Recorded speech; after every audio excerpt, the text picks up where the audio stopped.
Hey everybody, welcome to this episode of the podcast with the Who's Shooting Academy. I'm your host, Paul Swartz. I'm excited about this one because you're the first person that I've ever had on that I had no idea who it was.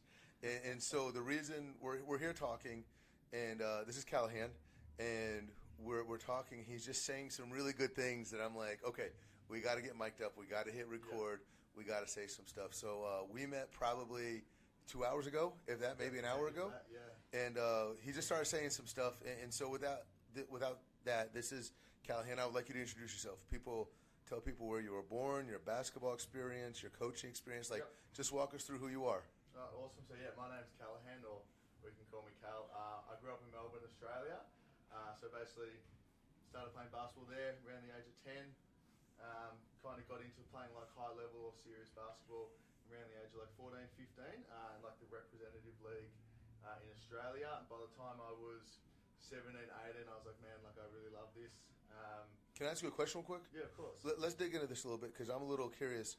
Here in America and in Indiana, you have your school team, and then that's kind of how it's built. But I don't hear you saying I played for my school team. You played for the representation or the representative league, and yeah, pretty much. So like in Australia, like you do play for your school team, but that's more like just like a fun like. Hey, it's Friday afternoon, we go play against another school. There's no training, it's just kind of a bit of fun. The school isn't really, they don't really care too much about the basketball. So basically it's built around like the area you live in. You can go play for other areas, but basically at the start of every year they just hold tryouts for their under 12, 14, 16, 18 teams, and you just rock up, you try out, you make a team. Some clubs have one or two teams, some clubs have 5 teams. You train 2 times a week. Play on Friday night, and that's probably that's the real basketball. Yeah, the school basketball is just a bit of fun, really. Like some people don't even play it. Wow, that's just mind blowing here. Indiana basketball is like. Have you been to Indiana any high school games here in Indiana? No, not yet. No, I only got here 2 days ago. Oh, this is the good time. We're gonna talk when the podcast gets off. I'm gonna blow your mind on this one. I bet. No, that's awesome. So you were doing the representation league. Yeah. What were the teams that were there, and tell me about those other teams. And yeah, so basically, it's called the VJBL, so it's all of Victoria, which is a state we live in. So depending on so you make a team, your team then goes through about 7 or 8 rounds of grading, and then that kind of places you and your team where you are, and you can play teams from 20 minutes down the road to 3 hours away. Wow. So it just really depends. Obviously, the higher level you play, sometimes it's a little bit more centralised. Yeah. Because then they've got the bigger teams, the bigger facilities. You could be playing teams from 3 hours away. Wow. And transportation, is it like professional transportation? Is your parents driving you? Yeah, your parents are putting in all the hard work. Yeah, the parents are definitely very thankful for them because now I coach that level. So the parents do a lot of driving. Wow. I mean, do you think that kids are more dedicated because of it, and compared to and throw stones at American basketball? Let's throw stones at each other a little bit. Well, it's pretty interesting because I've been talking about it a lot lately to different people, especially coming to America and talking to you guys about basketball. I guess and you hear about it when you watch NBA. It's a bit different in Australia because we only play 1 game a week. Yeah. But we might train 3, 4, 5 times. You might have your 2-team training sessions. You might do your own training at a facility, and you might do your own private training. So that's the major difference. So it is pretty competitive because you got 1 game, and there's 10 people on the team. So court time isn't a given either. So yeah. Wow. I mean, and so just so in America, it's interesting because in the high school levels, high school is where it's at. You want to be on the high school team, but with that, that's when you're practicing 5 days and playing 1 or twice. True. But the build up, it seems like you play 7 games and have 1 practice here in America, and that's from I don't know how your school system is. I know in Canada, I think they go to grade 13, but we go to grade 12. But same. First grade all the way till 8th grade is just a giant free for all. Yeah. But then when you get to high school, that's when it starts becoming structured, and a lot of kids get shock and awe of there's sets and there's plays, but it sounds like you guys don't have that. It sounds because basically by the time you start playing under 12s, depending on the team you make, you start to learn plays, you start to play pretty high level basketball. I've coached under 12 first teams, and the level is pretty insane. That's awesome. The coaching is pretty full on. The tournaments are you can go play national tournaments. Depending on how good the team is, by the time, like, it's quite different. By the time you play under 14s, you'll be playing with a shot clock. Come again? By the time you play under 14s, you'll be playing with a shot clock in Australia. Yeah. There's a lot of people turning in the grave here on this podcast listening to this. Indiana's anti-shot clock, but, we're coming around. Yeah, interesting. Are you pro shot clock or anti-shot clock? Definitely pro shot clock. Pro shot clock. Yeah. I guess it teaches them to play fast, teaches them to have to make quick decisions, teaches them the importance of, like, sprinting the court and trying to get easy layups, but then also, like, your first 8 seconds you're trying to run, the second 8 seconds you're trying to get through offense, in the last 8 seconds it's like we've really got to try and make something happen here. Interesting. I mean, I'm all for it. I'm learning. I can't throw stones. Definitely. I think Indiana passed a bill that says they're going to get a shot clock. Yeah. But it's whenever that bill shows up, we'll all be surprised. That's awesome. So you played for your team. Yeah. You played for your team. You didn't play for the school. Mind blowing. But then you graduated, and then what happened after you graduated high school? Yeah. So, like, you still play for your school, but it's just kind of like more fun. Yeah. Like, I had a pretty good school team. Like, we ended up winning like the state comp, but it's not like a big deal. Yeah. Like, it was a big deal to us because we wanted to win. But, like, in terms of, like, if you, like, played in your VJBL team and you won the top level, like, that's a big deal. Which is crazy because I have a picture of me winning a state championship, and you're like, oh, it's not a big deal. And, like, that's the highlight of Indiana basketball. Yeah. If you're not playing for a state championship, but that's just mind-blowing. And it's interesting. Different. It's definitely interesting. I'm learning. Yeah. Well, No, I don't want you to. learning, yeah. I don't want to sound like I'm throwing stones. That's not it. Course. Like, it's 100%. I get it. It's very different. It's interesting, the differences. So you graduated high school. Yeah, graduated high school. And then where'd you go? Yeah, so I'd been on like a couple, like in Australia, like they have different companies, I guess, you sign up for and you can go to like tours in America. So I'd been on like a couple different tours to America, like Las Vegas, LA, Florida, a couple different places. How old are you? Are you 18, 19 doing this? More like 17, 18. Okay. Yeah, and then basically just like you just send out your film and try to get picked up by a college, and I ended up getting picked up at a college in North Carolina. I had a really good friend from the school go there as well, so that helped. What was it? It was called Mars Hill. Okay. Yeah. So I spent half a year there. Kind of after half a year, I kind of had enough. Long way from home, small town, like great experience. But for me, I was never going to be a professional basketball player. I just loved it. Yeah. And I really wanted that experience of playing in college, and I kind of got that. I got a couple good games, had a crack basically, and then I kind of decided, okay, like I'm going to move on to the next thing, and that's when I decided I'd start coaching. Okay, so you played one year in high school or 1 year in college. Yeah. Did you start coaching in Australia, go back and coach, or did you coach here? No, I went back to Australia. Okay, so went back home. I went back there and played a little bit. Yeah. For like a couple of years in like the lower leagues, just like they call that youth league, so under 23s. And then when I stopped doing that, I was like, I want to keep playing basketball, so I started coaching. Let me ask you something though. You were playing at the school in North Carolina. Yeah. And you said you got a crack. You said you had some success. Yeah. Was it instant success where you came in like boom, first week you're the man on campus, or did you have to earn that success? Nah, definitely. Like I definitely felt like when I was there, like we had 15. I had like 15 on the team, and I definitely felt like when I went in there, I was probably like the 15th player. Yeah. Give me a timeout real quick. Give me a timeout. This is gonna drive me nuts. Not a you problem. You just gotta really. All right. And thank you everybody for joining us for that commercial break. We were talking to Cal. Such a technology. It's so bad. I'm supposed to know all this stuff here. I'm like, I don't know which way's going on. So this is gonna definitely be on the blooper reel. Drake is gonna mess me up for this one. But that's for subscribers. You gotta pay good money to see the blooper reel. So I apologize. You were coming back. You were. Yeah. So I was saying, like, when I felt that, I definitely felt like I was kind of like more the 15th man. And then just through, like, I kind of made the decision, well, I'm here to play basketball. I'm not here to party. And, like, I'm not here to eat junk food. So, like, I took it really serious in terms of, like, my diet. Like, I'd only really eat, like, chicken and rice. Okay. Like, the healthiest stuff I could get from the cafeteria. Like, wouldn't even drink Gatorade. So I was like, I don't need Gatorade. I'm not a professional athlete yet. I'm just going to drink water. So I took that real serious. Like, got myself on a shooting gun, like, as much as I could. So every day I was trying to make, like, 500 threes. And then I just kind of felt myself, like, just slowly picking up through like, the levels of the team. And I reckon by the first, like, proper home game we had, I played 33 minutes. The first game, home game. But here's the thing, though. You probably didn't recognize this, but you know coaches were watching. Well, yeah, I definitely knew that they were watching because I remember we don't do like the mile at home.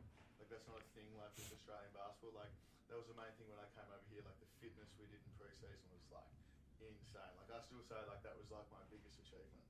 It was just getting through pre-season. That was crazy. Like I remember the first day we did the mile. I came maybe like third or fourth last. Like a 7:20 or something. Still respectable, but yeah. And by the time we finished the pre-season, like I remember I did that mile in like 5:17, I think it was. So you were really like in the top like 6 or 7, and I remember the coach being like wow, Cal, like. Let me ask you a question though. Hard. Do you think you're looking at American preseason, and then you look at Australian preseason? Do you think we do it right, or do you think we do it wrong? Or and what would you want to take back, or what would you make? That's for the birds. Well, I guess the thing is, like, when you're in, like, the junior leagues, like, it's all year round, basically. So, like, they have tryouts in September, go straight into grading, it's Christmas. You have a couple of weeks off for Christmas, come back, it's grading, straight into the season. Your season can finish all the way back in early September.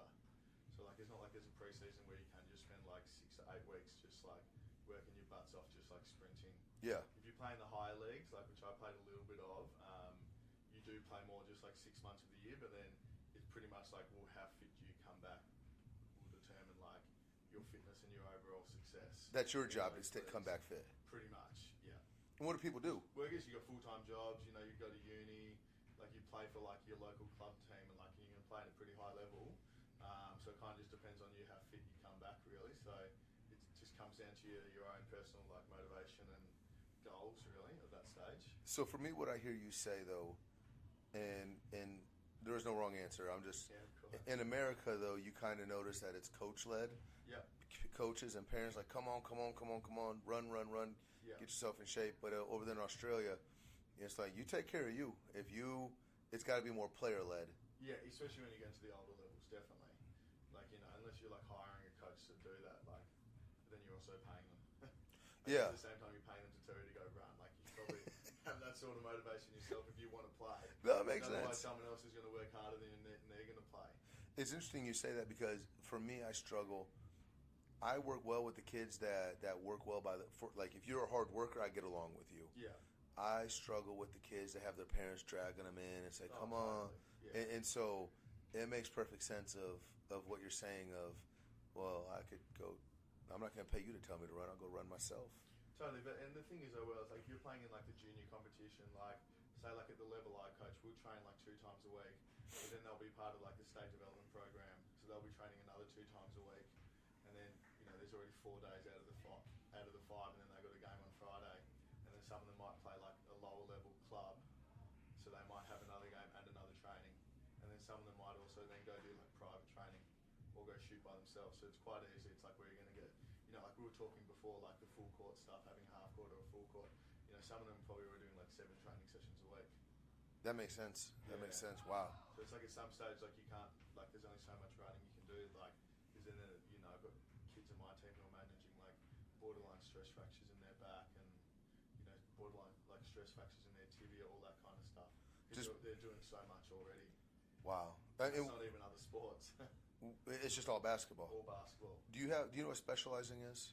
Yeah, definitely. Okay. Yeah. So there's definitely a thing in Australia about not trying to specialize too early. Like no kids are forced to specialize, but some of them like they can get into a pretty high level really early on, and they're playing really high level basketball, so they kind of just gravitate that way. Are you for that or against that? Look, I think it's probably good for them to do a bit more than just basketball. Like I obviously as like a trainer, somebody who loves basketball. I love the kids who are like basketball crazy. Yeah. And want to play basketball every day, but then there's obviously, that thing where you don't want them to overdo it and get sick of it, So I think it is a good thing that they have other sports and other hobbies and other things that they do, but then also what the research is kind of saying, it's good to do other sports because then you're working your muscles and ligaments in different directions as well. So in Australia, where's basketball on the rank of? I would say in America, it's probably football is king, basketball's close, and then baseball's usually flickering between basketball. What would it be in Australia? Yeah, it's probably second. I know it's like the fastest growing sport in Australia, but it's also is the easiest sport to play. Like I also forgot to tell you this. I'm sorry, real quick. I'm going to interject. American football, not Yeah, soccer. I know, okay, yeah, no. Is soccer big there? Nah, soccer wouldn't be up there. We've got Australian rules football. Okay. Which is kind of like Rugby. NFL, except would it be rugby? It's too hard to explain. Okay, that's fine. In terms of being that simple, but it's like same thing. You got like goals at either end, but like it's free flowing. You can kick the ball. You can like punch it, full on contact, no pads, no stoppages. Like, yeah, pretty brutal stuff. So that's probably like the number one sport because it has always been the number one sport. Yeah. And that's actually getting pretty big in like women's sport now as well because they've got a league now for like 10 years or so. So that's also becoming like pretty popular amongst like the girls. But you'd probably say basketball would be like the second most popular. But it's growing. Yeah, it's. I'm pretty sure it's the like fastest growing sport in Australia. So, and something that really stood out, and the reason why I wanted to get you on though is, you said you came to America, you were the 15th man on the team. Yeah. And then you ended up not starting, but playing a big majority of the first game in. Yeah, pretty much. And I think by like the third or fourth game, like I ended up starting, which was pretty cool. But to me, it's impressive. That's not just cool. That's impressive because, and this is what I'm hearing though, is that you took the initiative to, mind your own diet. Yeah. You took your own cardio in consideration. And then you also took your own development in your own hands. You didn't have a coach telling you to do that. Yeah, definitely. And you made 500 shots a day, 7 days a week, 6 days a week. Probably 6. Yeah. 6, took a day off. Nothing wrong with that. What started that? What was the thought process behind that? Well, I guess I like it was a huge commitment to like come play in America, like being away from like your friends and family, like being all alone. Really, like I had like one of my best mates there, but like you kind of still feel alone. Yeah. And I don't know. In Australia, you're used to playing. Like, rarely do you not like play at all. So like, I just was like, well, I want to play. Like, that's why I'm here. I'm here to work my butt off. It's crazy because you had a goal. This is what I want. I want a goal, and you found ways to get to it. Yeah, definitely. And I think a lot of times, especially here in America, is that people lose sight of the goal. They're like, I'm just here for a scholarship, and you're like, no, I want to be starting. And it probably came a little quicker than what you thought. Yeah. Did it? Yeah, look, I definitely wasn't, like, because I remember my first game, we played, like, a D1 school exhibition, I was, freaking out. I remember my first points in my college career, I went for a layup, and the dude just smacked it out of the air, and they called it goaltend. It definitely was not a goaltend, so I always remember that. But no, it's kind of like that thing, just because I practiced so much, and I shot so much, got to a stage where, like, when I was training, I was just hitting every three I took. So then, like, I just stepped into that first game, and I was just like, I'm open and I'm shooting it. You knew it. I just knew what I was there to do, and I'd kind of, it was a bit of a blur, really, I think. Yeah. But, I guess. I know, in terms of that goal thing, like, I was always, like, goal orientated from a young age. Like, I remember my dad was, like, he told me he was, like, a really good swimmer, like, one of the best in, like, Australia at a certain time. But he ended up quitting because it was just, like, he was just waking up every day to go swim. Yeah. So I remember, like, at an early age, my mum and dad to me were like, well, why are you doing this? Like, do you want to do this? Do you want to go to college? So then I think it just kind of, like, instilled in me, like, like having a goal. What am I trying to do? Because otherwise, what are you doing it for? Yeah, no, it makes perfect sense. And I see a lot of times, I dig into the personality of when they train, I stop the work. I'm like, why are you here? And I want you to understand, why are you here? And sometimes it's as simple as I want you to start building habits. If you build a habit, I have one girl, it was funny because I would walk this way and this girl would throw the ball behind me. And it happened once, it happened twice. By the 8th time I stopped, I'm like, why do you keep throwing the ball behind me? Yeah. And explain to her the habit of leading somebody on even when they're just walking. True. And I watched her play the very next day. You know what she did? Yeah. Every pass was behind. Yeah. And I'm like, oh, you see the habit that you created with me? Yeah. You carried it over to the game. Yeah, and so it's funny because when you set a goal like that, a lot of times you see people, it wasn't just basketball though. It literally shaped your academics, it shaped your diet, it shaped your health, it shaped your mentality. It wasn't just, I'm a good basketball player and I'm going to go party at night and get myself in trouble. Yeah, totally. So you had to. That's awesome, man. And so you went back to Australia. Yep. And so now you're back in the motherland. And how did you get into coaching? What did that look like? What were you doing? Yeah, so look, I'd done a little bit of coaching. Like, I coached my sisters before I left, but that was just kind of to help them out. I got into like playing for like the local club, and then like one of like my friends who I played with, his mum was like a really high level basketball coach, like assistant coach to Australia. And one day she just called me, being like, do you want to come coach? And I remember I was like, yeah, like why not? Like I was always kind of like I like being busy. Now I've got all this free time, might as well do something. And I always just remember like that like first week, just like watching kids like play or like do something you just taught them and seeing like the smile on their face. And I remember just being like, that's so cool. And it just kind of kept happening. And look, it was kind of the position I was put in. Like I was able to like succeed pretty early on. You know, like I remember like in my second year of coaching, like I was coaching like the first team, and we ended up like making the top level that they didn't really think we'd make, and then we ended up making like a national tournament. That was like the first time the club ever made it. And from that point onwards, I was like, man, like maybe I'm all right at this. Do you feel that you had a carryover from your goals and who you were as a player? Did you feel that ambition made a jump as a coach? Well, I think the biggest thing is I just saw how cool basketball was. Yeah. And like what they did for me, and like all my like friends and even my friends now were all from basketball, and I was kind of just like, well, if I can like help kids have that kind of experience, like I was still playing basketball like 22, 23, like just with friends. Yeah. And I was like, man, this is so much fun. Like if I can, and I saw my sisters like drop out early because they didn't have good experiences. So then next thing you know, I was coaching girls, and I was like, man, like you know what, like my goal isn't for them to like make it. My goal is that they're still playing when they're 20, because like for me that's so much fun. Yeah. And I'm quite lucky actually. Like from that very first team I ever coached is why I'm in Indiana right now. So one of the girls from that team I coached, the first team, is now a freshman for the Butler Bulldogs. That's awesome. And it's cool because like the goal was never for that to happen. The goal was just for her to like continue to play.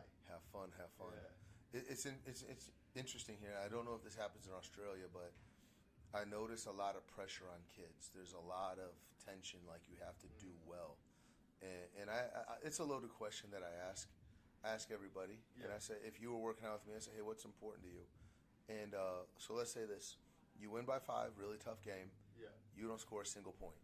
Every assist, every rebound, charges, loose balls are all yours. You play your butt off. You don't score a goal, but you win. Yeah. Was that a good game? When I was playing? Let's just think about it. Like, think about it now, though. Like, if you were playing. Oh, when I play now, I couldn't care less if I score a point. Yeah. As long as we win. Let's win. Now, let's say this. You put up 35. Yeah. You lose by 7. Yeah. Are you happy? I'd rather win. Yeah, and that's a little I'd rather win. Yeah. that's a little self-experiment. And I have a Yeah. lot of parents that be like, well, I mean, he could have 4. And I'm like, no, like the situation is you have all or nothing. And you can tell a lot by a player. Totally. In America, I hear a lot of, I'd rather have 35 and lose by 7 than to have 0 and win by 5. Tough question. That's a big difference. Is it? It's a big difference. It is a big 0 to difference. 35 is a big difference. Yeah, it's a big difference. But It's hard not to feel good if you have 35. You played pretty well. But I mean, But I you do lost. agree. Yeah, winning is definitely feels better. For me, it was funny because as a coach, I mean, when I was a player, I wanted to do whatever I could to win. And if that was take a charge, take a charge. But then when I got older, I was kind of like, man, scoring feels kind of good. But now you're on the other side, and you're like, okay, I have to sacrifice some things as a coach, as a player. Totally. And so my answer switches as I get older. Yeah. Now I'm pinned to just get the win. Yeah. So that's awesome, man. So in America, though, we have a lot more kids, I would say 35. In Australia, do you think you would have more of the other answers? Of like, I'd have 0 and win? And I'm not talking like you could have 7 steals, 15 rebounds, Totally, yeah. 4 charges. That's what I try to like teach my kids like all the time. Is like there's so many other things that goes into basketball than just winning. I mean, just scoring. Like I think there was a really cool like quote that I saw from Billy Donovan, who coaches the Bulls. Like, you know, if you take like 7 shots in a game, like how long did it take you to shoot 7 shots? Like maybe 14 seconds. But if you play 30 minutes, like why are you worrying about 14 seconds out of 30 minutes? Absolutely. So I try to like teach all my kids that like the ultimate goal is winning. Like impact the game as many ways as you can. Defense, rebounding, passing, all that kind of stuff. Well, it was interesting because I heard Kevin Durant when he was younger talk about. I think this is probably OKC Kevin Durant. Yeah. He said, "My job is to hit the shot.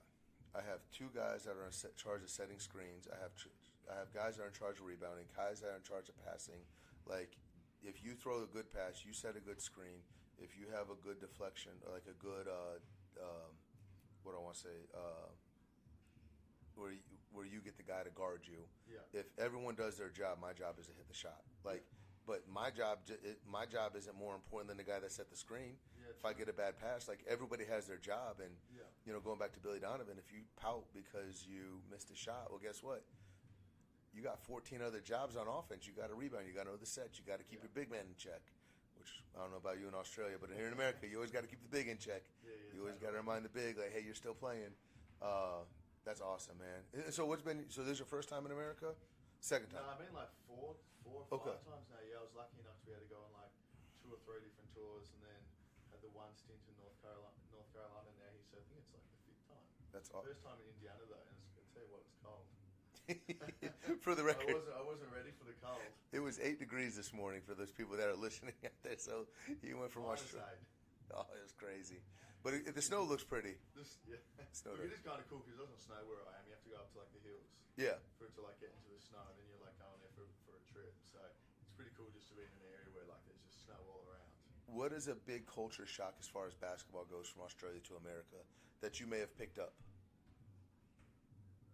Culture shock in basketball.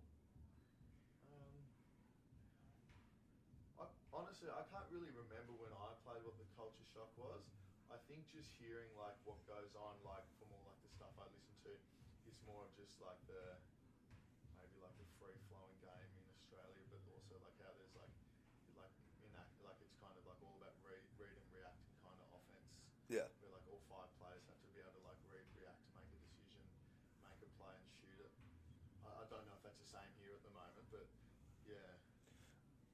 A lot of it all depends on where you go, but a lot of it is one-on-one, dribble the air out of the ball, step back three. There's not much of that in Australia, especially. I mean, you've got some kids who are really talented, but most of the teams are pretty like well coached with a lot of really good kids. So if you've just got one kid who can kind of score, like you can get taken out of it quite easily, almost. You know, like especially like my philosophy is I want as many players in my team to be as aggressive as possible to score, because then we're the hardest possible team to beat. Like you can't scout us. Yeah, it makes sense. Yeah, it makes sense. We were playing. We won a state championship, and which doesn't mean a lot to you apparently. But no, no, that's all right. I know what you mean. It's kind of like something I did last year with the team that I coached. It just feels good. It feels great. So we had one really good player, and they went a box and one on us. Yeah. And then our second best player went off, and had like 20 points. So then the next game we got a triangle and 2, and then I'm thinking ahead as an assistant. I'm saying, okay, well, we saw a box and one, we saw a triangle and 2. What else could we not see? I call it a stack and 3. They put a guy at the free throw line, another person under the basket, and then the rest of them played. So you had 2 guys playing zone, and then and I came up with that, and I was like, this is probably something we're going to see. We should probably be ready for it. I mean, it's just could be. And then the next 2 games, we saw that. That's crazy. And it was so true though, but we found a way to overcome it, and we found a way to blow it out. But it was still one of those. You try to take away our best 3 players, and even 3 really good players is hard to guard. It's just very true. Yeah. No, that's crazy. I got one question for you, and then we're done after this. Okay. Cool. This is going to be. I asked this to everybody. Okay. Yeah, awesome. You wake up, and I'm gonna reframe the question. You're commissioner of basketball in America. Yeah. For you, I'll make it Australia. You wake up one morning, you get to pass your very first rule. What you say goes. There could be a shot clock for the entire world. I had one person say, "Hey, I want a 4-point line. A swish is worth 5 points." Yeah. Like, what rule? What concept? This is something that everybody has to follow. What is your rule and why? For Australia, I reckon my rule would probably be like you can't play a zone until like under 16s. The other rule I would add in is like you can't like run any sort of like press until under 16s either. Really? Yeah, because I mean I've coached good teams in like under 14s with like phenomenal players, but other teams can just run a press like no tomorrow, and there's like nothing you can do. Really? They're just not, like you can walk through how to beat it, but the pressure and the inability to pass over it just kills it. Interesting. So I've seen teams like not lose a game in like really good competition, like not lose a game for an entire year. Just by pressing. Just because like when they turn that press on, they'll just turn you over enough times to like inevitably beat you by 20 or 30. Interesting. Well, Cal, I appreciate your time, man. I really do. Thank you for popping in. Having me. I know it's very last second. We were literally just sitting around talking. He said some really good stuff that I'm like, no, we need to get this on. We need to get it rolling. Hey, if you like what you heard, subscribe. We're going to do this a lot, just having every guest we could imagine. I mean, we have Australia popping in unexpectedly. And again, sincerely, though, thank you. You came in expecting to see a basketball workout, and then I'm like, hey, let's go jump and sit in front of a mic. No, I appreciate it. I love hearing what you got to say and what you're doing here. It sounds really cool. It is, man. Can't wait to take some of it back